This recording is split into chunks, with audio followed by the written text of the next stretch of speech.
Provinsi Sumatera Selatan saat ini sudah masuk daerah darurat narkoba, di mana tingginya angka peredaran dan penggunaan narkoba di berbagai daerah di wilayah Sumatera Selatan ini berdasarkan dari tingkat para penghuni lembaga permasyarakatan dan rumah tahanan yang ada di Sumatera Selatan.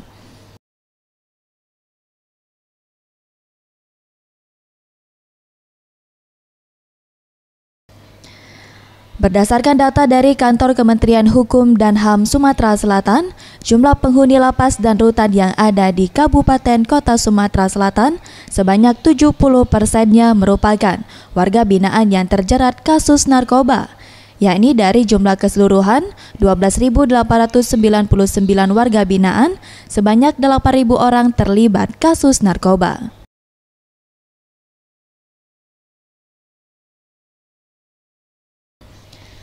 Menurut Kepala Kanwil Kemenkumham Sumatera Selatan, Sudirman Huri, untuk saat ini Sumatera Selatan merupakan salah satu provinsi di Indonesia yang telah memiliki 2 lapas narkotika, yakni Lembaga Permasyarakatan Khusus Narkotika Muara Beliti di Kabupaten Musirawas dan Lapas Narkotika Sukomoro di Kabupaten Banyuasin.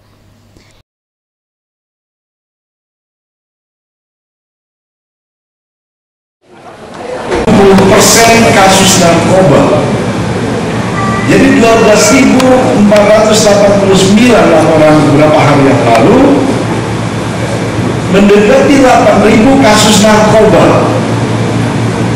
Makanya Sumatera Selatan salah satu provinsi yang memiliki 2 LP narkoba. Ada di Muara Beliti dan ada juga di Serang. Kenapa Muara Beliti? Ini suatu indikator bahwa seputaran sini narkobanya mahal. Muratara dan lain sebagainya. Ini hampir separuh dari 714 kalau salah di Muara Beliti hari ini, hampir separuh dari Muratara. Ini sudah apa? Ini silakan ya. Dibangunnya 2 lembaga permasyarakatan khusus narkotika ini dikarenakan di area 2 daerah tersebut cukup tinggi kasus peredaran dan penyalahgunaan narkoba. Seperti di Lapas Narkotika Muara Beliti yang berdekatan dengan 3 wilayah seperti Kota Lubuk Linggau, Kabupaten Musirawas, dan Kabupaten Muratara. Kasus narkobanya cukup tinggi setelah Kota Palembang. Tim Liputan Sriwijaya TV.